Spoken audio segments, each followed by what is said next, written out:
नमस्कार दोस्तों, Vijendra Soni Ganganagar YouTube channel पर आपका फिर स्वागत है। दोस्तों, यदि आप मेरे चैनल पर नए हैं तो आप मेरे चैनल को सब्सक्राइब करेंगे और यदि आपको वीडियो पसंद आए तो आप इसको लाइक करेंगे और ज़्यादा से ज़्यादा शेयर करेंगे। आज का अपना टॉपिक है वितरण मानचित्र। बड़ा इम्पोर्टेंट टॉपिक है।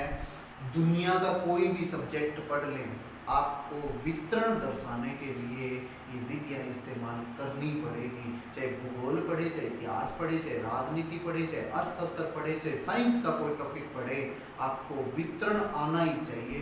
तो वितरण मानचित्र कैसे बनाए जाते हैं, कौन कौन सी इसकी विधियाँ हैं, हम उसका आज डिटेल से वर्णन करेंगे। कौन कौन सी विधियां हैं, मैंने समस्त विधियों को दो भागों में बांट लिया है। एक अमात्रात्मक विधि है जिसको हम क्या कहते हैं, जिसको हम नॉन क्वांटिटेटिव कहते हैं। क्वांटिटेटिव मतलब अमात्रात्मक विधि है। ये कैसे बनाई जाती है, केवल गुण के आधार पर बनाई जाती है कि वहां पर उसको देखते ही पता चल जाए कि ये क्या सिंबल बता रहा है। उसको क्या कह देते हैं, क्वालिटेटिव भी कह देते हैं। क्वालिटेटिव है जिसको मैंने चार भागों में बांटा हुआ है। दूसरी तरफ यदि आप देखेंगे तो ये कौन सी है, ये क्वांटिटेटिव है, मतलब सांख्यिकी विधियां है, संख्यात्मक वर्णन होता है इसमें। ये क्या कहलाती है, मात्रात्मक विधि कहलाती है।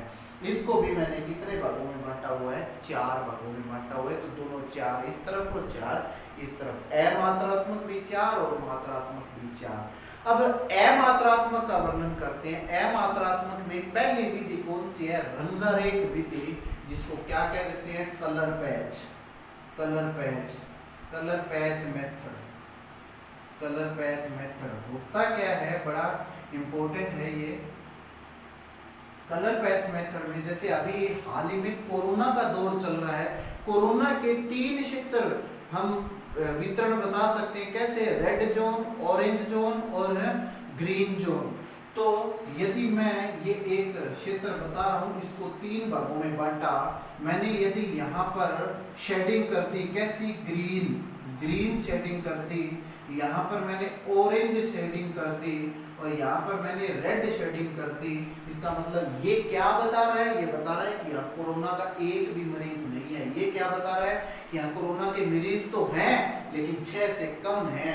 और रेड जोन ये बता रहा है कि यहाँ 6 से ज्यादा कोरोना के मरीज हैं। तो ये अंडरस्टूड हो जाता है देखते ही हमें कि यहाँ पर सूचना क्या दी गई है। तो ये कलर के द्वारा इसको समझा दिया गया। ये क्या कहलाता है, कलर पैच मेथड कहलाता है। दूसरा है सामान्य छाया विधि। सामान्य छाया विधि, इसमें क्या होता है, जैसे हमने ये राजस्थान बनाया, राजस्थान के हमने 4 भाग कर लिए। ये भौतिक प्रदेश, इसको मैंने ये शेडिंग दे दी। मध्यवर्ती भाग को संपूर्ण यूं काला कर दिया और इस भाग को डॉट डॉट से बता दिया और इस भाग को मैंने क्रॉस लाइनों से यूं इस प्रकार बॉक्सेस के रूप में दर्शा दिया। इंडेक्स में मैं चारों के चारों सिंबल बता दूंगा कि ये पश्चिमी मरुस्थलीय प्रदेश है, ये पूरा जो काला है ये अरावली पर्वतमाला है, ये डॉट डॉट जो बताए हुए ये पूर्वी मैदान है और ये जो बॉक्सेस बताए हुए हैं ये क्या है, दक्षिणी पूर्वी पठारी भाग है। तो ये हम सामान्य छाया विधि के द्वारा वितरण बता सकते हैं। इसके बाद ये है वर्ण प्रतीकी विधि। ये बड़ा इंपॉर्टेंट है। इसको हम इंग्लिश में क्या कहते हैं, कोरोसिमेंटिक। क्या नाम है इसका, कोरोसिमेंटिक सिमेटिक मेथड। कोरोसिमेटिक मेथड बड़ा इंपॉर्टेंट है। यहाँ वर्ण प्रतीकी है और संख्यात्मक में वर्ण मात्री है। ये ध्यान में रखना, वर्ण प्रतीकी और वर्ण मात्री में अंतर होता है। यही अंतर ज्यादा पूछा जाता है। वर्ण प्रतीक शब्द आ गया, इसका मतलब क्या होगा, कोई सिंबल होगा, वो सिंबल हमें सूचना दे देगा। मात्रा, मात्रा मतलब कैलकुलेशन हो गई और जहां भी कैलकुलेशन करनी पड़ती है, संख्या की बात जहां भी आ गई वो कहां चला जाएगा, वो मात्रात्मक विधियों में चला जाएगा। जहां संख्या की बात ना आए वो किस में आएगा, अमात्रात्मक में। तो यहाँ वर्ण प्रतीक के मतलब प्रतीक चिन्हों के द्वारा ही हम क्या कर देते हैं, वितरण बता देते हैं। वो प्रतीक चिन्ह कैसे हो सकते हैं, वो ज्यामितीय हो सकते हैं, मतलब ज्योमेट्रिकल सिंबल हो सकते हैं। प्लस हुआ, माइनस हुआ, गुना हुआ, भाग हुआ, स्टार हुआ, ये बिंदुओं के रूप में हुआ, ऐसे कुछ भी सिंबल हो ज्योमेट्रिकल, उनके द्वारा हम दर्शा सकते हैं। हैशटैग हो सकता है। तो ये सारी चीजों के द्वारा दर्शाएं तो वो ज्यामितीय विधि है। चित्रमय विधि, चित्रमय विधि में जैसे हमें गेहूं को दर्शाना है, गेहूं का वितरण बताना है, तो हम गेहूं का एक सिंबल बना लेंगे, जैसे गेहूं इस प्रकार दिखे। और यदि हमें चने का वितरण दर्शाना है तो हम चने का एक सिंबल बना लेंगे, ये वाला। क्लियर है? तो ये जहां भी निशान लगाएंगे इसका मतलब ये किसको बता रहा है, ये गेहूं के सिंबल को बता रहा है, ये चने के सिंबल को बता रहा है। तीसरी इसकी विधि नामांकन विधि है। नामांकन विधि में हम टोटल उसका नाम ही लिख देते हैं, नाम ही लिख देंगे। कौन सा, यदि पूरा नाम लिखें, दो तरह से लिख सकते हैं। यदि पूरा नाम लिखें, पूरा नाम लिखें तब तो एक अलग मेथड बन जाएगा। और यदि उसका मूल अक्षर लिखते हैं, मूलाक्षर विधि भी कह देते हैं इसको, मूलाक्षर। यदि मूल अक्षर लिखे, जैसे हमने वीट के लिए WH शब्द ले लिया, WH। अब WH जहां भी लिखा जाएगा वो वितरण बताएगा किसका, कि ये गेहूं के वितरण को बता रहा है, वीट के वितरण को बता रहा है। ग्राम लिख दिया, इसका मतलब जी जहां भी लिख दिया इसका मतलब वो चने के वितरण को बताएगा। तो ये सारी विधियां कौन सी थी, ये अमात्रात्मक विधियां थी। अब देखते हैं हम मात्रात्मक विधियों में किसका वर्णन आता है। मात्रात्मक विधियों में सबसे पहले नाम आता है वर्णमात्री विधि का। वर्णमात्री कौन सी, कोरोप्लेथ कहते हैं इसको, ये नाम साथ के साथ याद रखना, कोरोप्लेथ। मैंने अमात्रात्मक में कोरोसिमेट्रिक कहा था, वर्ण प्रतीकी, वो अमात्रात्मक है वर्ण प्रतीकी। ये मात्रात्मक है कोरोप्लेथ, जिसको क्या कहते हैं, वर्णमात्री। मैं बार बार बता रहा हूँ, ये एग्जाम में पूछा जाता है। क्या होता है, देखिए जैसे मैंने एक ये क्षेत्र बनाया इस प्रकार से, मैंने इसके A, B और C 3 जोन बना दिए। A जोन जो है वो ये बताता है कि यहाँ पर जनसंख्या का जो घनत्व है वो 400 से 550 व्यक्ति प्रति वर्ग किलोमीटर है ए जोन में। बी जोन है, यहाँ पर जो जनसंख्या घनत्व है वो 250 से 400 तक है, 400 व्यक्ति प्रति वर्ग किलोमीटर है। और सी जोन बनाया, इसमें मैंने ये कह दिया कि यहाँ पर जनसंख्या घनत्व 0 से 250 है। तो अब मैंने संख्या के आधार पर इनका जनसंख्या घनत्व बताया है, तो ये क्या कहलाएगा, ये कोरोप्लेथ मेथड कहलाएगा। अब इसको हम प्रतीक के रूप में, जैसे ए, बी और सी, ये 3 जगह हैं, इनको हम प्रतीक के आधार पर, जैसे यहाँ पर शेडिंग कर दी इस प्रकार की, यहाँ शेडिंग कर दी ये बॉक्सेस के रूप में, और यहाँ पर यूं डैश डैश का निशान लगा दिया। तो यहाँ पर ये चीज करेंगे, जैसे इस प्रकार इसको दर्शा दिया, बी को ये बॉक्सेस के रूप में यूं दर्शा दिया, और सी को यूं डैश डैश के रूप में दर्शा दिया। तो ये विधि क्या कहलाती है, ये कोरोप्लेथ विधि कहलाती है, जिसको क्या कहते हैं, वर्णमात्री विधि कहते हैं। क्लियर है?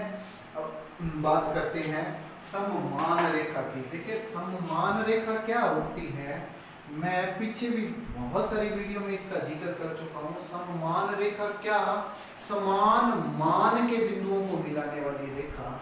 जैसे मैं यहाँ पर एक नक्शा बना रहा हूँ, आप इस नक्शे से शायद परिचित भी होंगे। मैंने ये यहाँ पर नक्शा बनाया इस प्रकार, आपको पता भी होगा ये किस का नक्शा है। मैंने मेरे हिसाब से राजस्थान का बनाया है, तो राजस्थान का मैप है। अब मैं यहाँ पर ये तापमान को प्रदर्शित करने वाली कुछ रेखाएं खींच रहा हूँ। ये 45 डिग्री सेंटीग्रेड को तापमान को रिप्रेजेंट कर रही है। यहाँ पर फिर मैंने एक लाइन खींची, ये 30 डिग्री सेंटीग्रेड को रिप्रेजेंट कर रही है। यहाँ पर फिर मैंने एक लाइन खींची, ये 10 डिग्री सेंटीग्रेड तापमान को रिप्रेजेंट कर रही है। मेरे अनुमान के हिसाब से मैंने मेरे हिसाब से आंकड़े फिट कर दिए।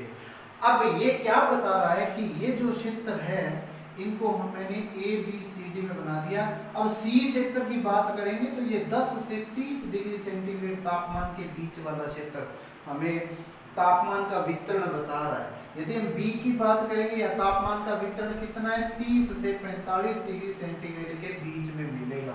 यदि हम ऐसा सममान रेखाओं के द्वारा विभाजन करते हैं तो ये कौन सी विधि कहलाती है, ये सममान रेखा विधि कहलाती है। और तीसरी जो इसकी विधि है वो है बिंदु विधि। देखिए बिंदु विधि के बारे में ज्यादा सवाल इसलिए पूछे जाते हैं क्योंकि पहला सवाल तो यही बन जाता है कि जनसंख्या वितरण को दर्शाने के लिए कौन सी विधि, बिंदु विधि। क्लियर है। अब इसके दो सवाल इसलिए बनते हैं क्योंकि इसको क्षेत्रीय और आयतनी दो वर्गों में विभाजित करते हैं। एक तो है क्षेत्रीय विधि। क्षेत्रीय विधि क्षेत्र से हमें पता लगता है कि ये द्विविमीय बात कर रहा है। द्विविमीय मतलब इसमें जो भी जनसंख्या का वितरण दर्शाएगा कोई न कोई द्विविमीय आकृति बनाएगा। और द्विविमीय आकृति कौन सी बताता है, ये वृत्त। वृत्त। और दूसरी है आयतनी विधि। आयतनी विधि। आयतनी विधि। आयतनी विधि क्या बताती है, त्रिविमीय संरचना बताती है। त्रिविमीय संरचना। और त्रिविमीय संरचना में इसमें क्या चिन्ह इस्तेमाल किया जाता है, गोला। गोला जिसको हम यूं दर्शा सकते हैं इस प्रकार से। तो ये गोले के रूप में जो चिन्ह है वो प्रयोग में लाया जाता है आयतनी विधि में। अब क्षेत्रीय विधि है, इसको क्या कहते हैं, इसको स्टिल-जेन-बोअर। स्टिल-जेन-बोअर विधि भी कहते हैं। स्टिल-जेन-बोअर विधि। और जो आयतनी विधि है इसको स्टेन-डी-गियर। स्टेन-डी-गियर विधि भी कहते हैं। ये स्टिल-जेन-बोअर है, ये स्टेन-डी-गियर विधि है। इसमें क्या दर्शाते हैं, स्टिल-जेन-बोअर में इसमें ग्रामीण तथा नगरीय जनसंख्या का हम वितरण दर्शाते हैं। ग्रामीण वितरण के लिए हम एक बिंदु का इस्तेमाल करते हैं और नगरीय जनसंख्या के लिए हम वृत्त के द्वारा प्रदर्शित करते हैं नगरीय जनसंख्या को। स्टेन-डी-गियर में क्या होता है, ग्रामीण जनसंख्या को हम बिंदु के द्वारा प्रदर्शित करते हैं। किसको, ग्रामीण जनसंख्या को।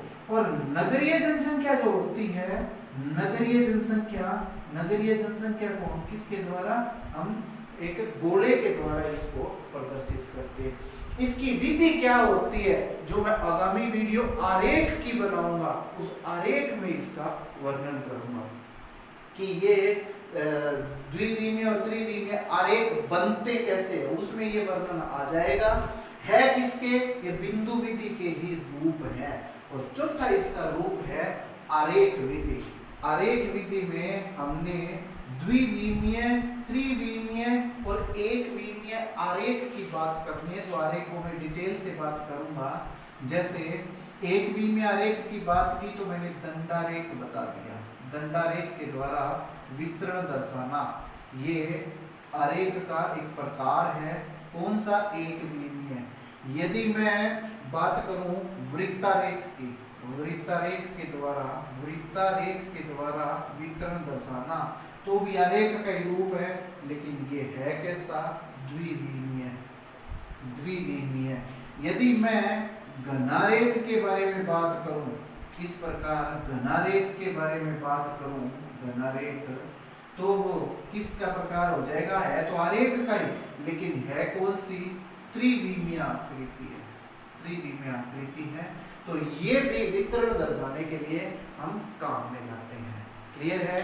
तो ये था हमारा आज का वीडियो, जिसमें हम इस वीडियो में हम क्या दर्शा के गए हैं, वितरण मानचित्र के बारे में बता करके गए हैं। वितरण मानचित्र के बाद जो नेक्स्ट वीडियो आएगा वो हमारा आरेख के बारे में आएगा।